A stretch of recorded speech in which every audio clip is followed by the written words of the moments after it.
Новиот предлог буџет за 2023 година се наоѓа во собраниската процедура. На приходната страна имаме 4,6 милиарди евра, на расходната 5,3 милиарди евра. Секоја година при носењето на буџетот ја слушаме истата реторика. За власта буџетот е развоен, за опозицијата е мегаломански и неефикасен. Чест критичар на економските текови е поранешниот министер за финансии Джевдет Хаирдини. Добродојдовте, Хаирдини, и би ве замолила да го заеднички да го продискутираме новиот буџет. Каква е неговата структура според вас? Па ти, Весна, кажа секоја година кој е тој наратив кога се дебатира за донесувањето на буџетот. Ако тебе ти останало досадно, што ми останува мене, кога 30 години равно, меѓу кои и јас сум бил тој што сум 5 пати пред парламентот, заедно со ребалансите и буџетот, на парламент сум настапувал да го бранам буџетот, што го предлага владата. Значи, дека тоа, кој е тоа, како се користи буџетот, донесувањето на буџетот во дебатата, не секогаш било исто.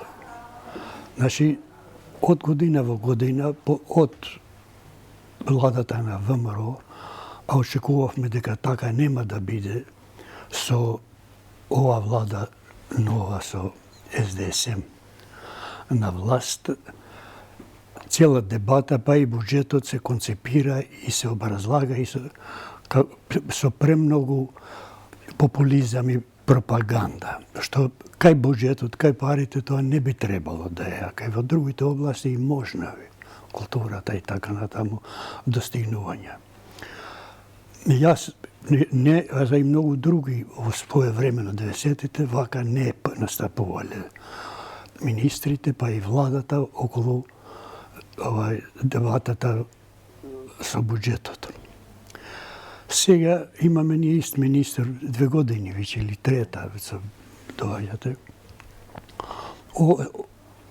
Во самиот увод го слушам на дебата пред комисијата за финансии и буџет, за тоа што значи овој буџет.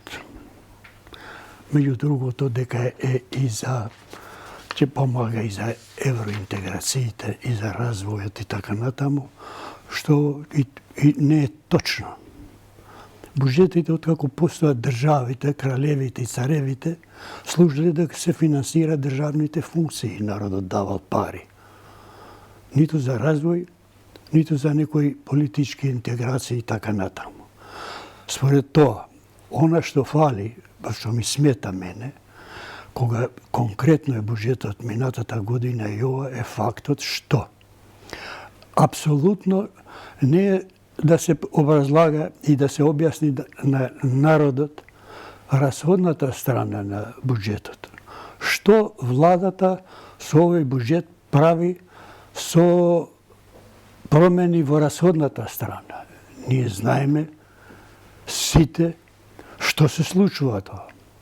Ние сме го критикувале буџетот на ВМРО своевремено дека безмилосно се трошат пари и за изградба на проектот Скопје 2014 и така натаму. Меѓутоа, ако тоа било така, а така било, и јас сум критикувал, ние сме очекувале дека или буџетите ќе бидат помали, или расходите ќе бидат сосема подруго. Тоа не се случува и мерките што сега со се редат дека се цели на буџетот, тие треба да се фокусираат на тоа. Например, многу сега што е актуелно, се користи дека расходите растат за помош на најранливите слоеви на население, последиците од кризата и така натаму. Меѓутоа, тоа не се прикажува во буџетот квантитативно, освен некои корекции кај некои попушти во маржите, во даноците за... Но министерот, извинете што ве прекинувам, спомна една бројка околу 250 милиони. Одлично он кажува, меѓутоа тоа во буџетот еве како треба да се прикаже. Во кај расходите. Треба се каже, бидејќи министрото рекол 250 милиона или 300 или 400, колку сака нека е, тоа треба во буџетот да се каже, да се одвојат тие позиции на буџетот, да се види збирот колку бил минатата година и после за да може кога ќе анализираме идна година како е остварен, да се види дека стварно помало е дадено таму. Ова што, како он тоа го кажува, лесно е да се кажува, ако тоа не може и не се докажува. Jer nema kako će se dokaže to. Дека се 200, освен декларативно што слуша народ, ќе слушаш. Не, можно е во приказот на буџетот тоа поинаку да се прикаже. Еве овие биле 2022 толку, 2023 ќе бидат толку. За да идната година така да се прати и остварувањето. Тоа во буџетот не може да го видите, према тоа може да се смета како чисто како пропаганда и популизам. На приходната страна има зголемување на данок на личен доход 17,1%, данок на добивка 9,8%, ДДВ 14,7%. Делумно, веројатно, даноците ќе се зголемат поради инфлацијата, поради цените. Меѓутоа, делумно мислам дека се направени и известни нагорни корекции во очекувањата да се соберат повеќе даноци. Што мислите, може ли во услови кога ќе ја завршиме годината со помал економски раст дефинитивно од минатата година, да очекуваме наредната година собирање на повеќе даноци? Видите, номинално, бидејќи сме во време кога има инфлација и во светот, и кај нас номиналните величини ќе бидат поголеми. Затоа што се растат, цените растат и даноците, растат и наплатените даноци. Ама поради ефектите на растат на цените од сите страни. Меѓутоа, еве она што не чини. Можно ли е да се тврди дека растот на економскиот раст на GDP-то од 23 до 27 да биде во просек 5,4%, кога се знае 30 години во Македонија е остварена стапка на раст просечна годишно од 2,2%. Што тоа све може ќе се случи за веднаш од 23 до 27 да се оствари раст од 5,4. Тоа треба да е нешто очигледно, тоа треба да очекуваме некои промени кои никој не може да ги предвиди. Значи, еве пак каде се греши при прикажувањето на тоа што овојна. Не имаме можда среќа, ја не тврдам, министрите, нивните ресорните министри за економија, за финансии и така натаму, можат тие све да кажуваат. Меѓутоа, чим нема, ако нешто се планира и се прогнозира и се предвидува, ако никој никогаш, ако тоа не се оствари, не одговара, уопште не е тешко да се расфрлуваш со проценти. Ние имаме предвидување, сега друго, овие проекции на буџети, на развој, економски развој, забрзан, со смарт финансија и така натаму, што ги планират. Ние имаме заменикот за економија, веќе има проекции за развој на Македонија до 2042 година. Кои се тие документи? Кого тие обврзуваат? Чии документи се? Во која форма? Кој ги усвојува? Што ако тие не бидат во иднина така? Тоа никој. Тоа само се расфрлуваат секоја вечер дека како министерот за економија. Одлично тие, да се разбереме. Не станува збор овие дека не знаат. Очигледно дека се писмени како личности и остават впечаток, добро зборуваат и така натаму. Тоа секој ден да прогнозираш дека цените за прехранбени производи или нема да растат, или ќе растат, или ќе опаѓат, или ќе растат многу мало. А тоа не е точно исто така. Толку за тоа. Така. Еве малку да се осврнеме на инфлацијата. Што мислите, колку таа ќе прогнозите се 7,2% за наредната година? Дали воопшто тоа е многу важен нели податок кога се планира буџетот, меѓутоа колку е благодарно во едни вакви услови да се прогнозира инфлацијата? Апсолутно и во теоријата е познато дека инфлацијата државите и владите може да ја одржат под контрола додека е едноцифрена, дока е 10. Ако инфлацијата се качи над двоцифрена, таа веќе тешко е да се контролира и со мерките, како што укажува гувернерката, и со мерките на монетарната политика, ако не е паралелно не одат, тие мерки усогласени а очигледно имаме неусогласеност, меѓутоа има и разлика меѓу мотивите на гувернерката. Додека министрите се представници на нивните партии, точно тврдат дека и шефот на партијата и ги менува за министри, за директори, а не дека шеф ја одговарат пред лидерот на партијата, не на владата. Кај очигледно кај податоците и затоа се разликуваат меѓу сите податоци од макроекономската проекција, меѓу она што предвидува Народна банка, гувернерката и министерот за финансии.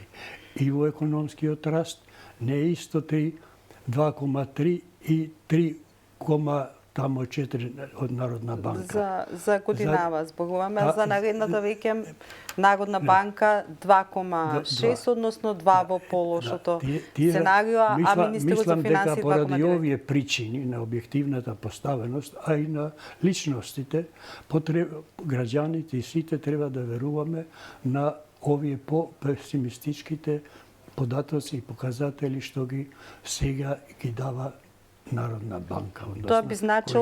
Тоа би значило практично малку поинаков и буџет, нели, на крајот. Буџет треба да имаме, ама овие ги форсираат затоа што е буџетот премногу надвоен, мора тие да има подкрепа во оптимистичките стапки на раст. Кога сега би биле повторно министер за финансии, каков еве вие буџет би скроиле? Каде најмногу би обрнале внимание? Секако дека е криза, пари мора да се позајмуваат. Оние 550 на милиони евра ќе бидат малку од ММФ, значи многу сложена задача имаат сегашните и од министер и сегашната влада. Еве кога би биле вие на нивна позиција, каде најмногу и како би? Јас да правам компарација кога сум бил, јас веројатно и другите министри не сум бил под ничиј притисок да проектирам, да објавувам, да прогнозирам стапки повисоки. И не дека јас сум бил така што можам да спрешам, меѓутоа сум успевал кога се подготвуваат материјалите за буџетот, тога се расправа кај премиерот во влада и така натаму да влијаам дека не ни треба тоа, не ни треба ова и така натаму. А сега јас што би правил? Па ние сме секој ден сведоци за скандалите што се прави со парите на буџетот. Прво имам не 200, што вика министр за финансии, има кога би можеле стварно да бринеме, вика овде и за реформите ќе придонесе буџетот. Каква реформа? Каква реформа кога еден од покомпетентните познавачи на државната администрација, професорот Давидковски, 30.000 луѓе земат плата и не работат ништо. Нема ништо да работат. Ја тоа и сум имал прилика да во своевремено, кога сме дошле претходно, не пред парламент, не пред јавност и сето тоа, да полемика, да дебатираме, сум рекол, јас свесно не настапувам популистички и да правам нешто што сум убеден дека тоа не чини, па ако треба утре да не бидам министер, затоа што по најмала плата сум имал во животот кога сум бил министер. Јас сум можел да имам легални приходи за пристоен живот по живот.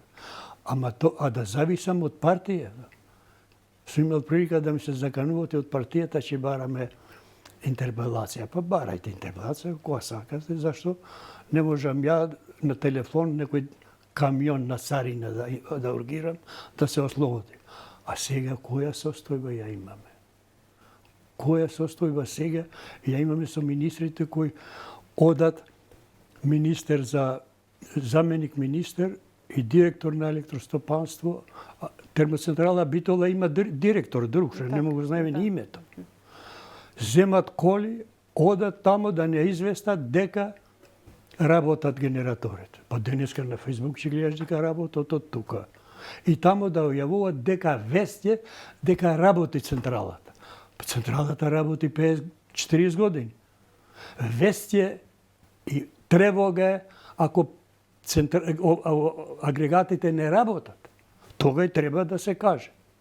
Дали сите тие сметате дека премногу корупција има која што практично и го јаде буџетот? Во таа насока сакате да кажете дека поинаку може да се постапува? Сакам да кажам дека и овие најави, дека ние се знае дека Македонија е меѓу последните во светот или првите во светот, све исто е, со корупција и криминал.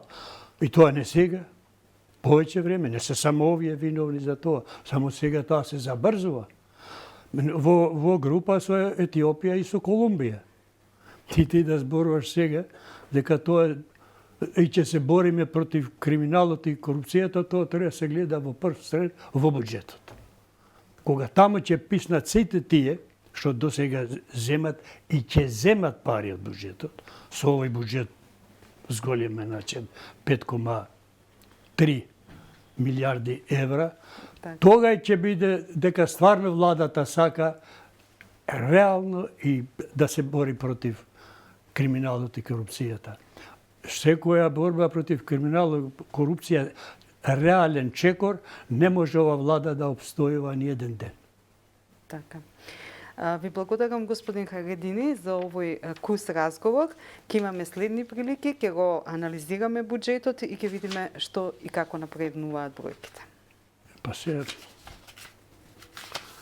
дали ќе правиме нешто, не знам.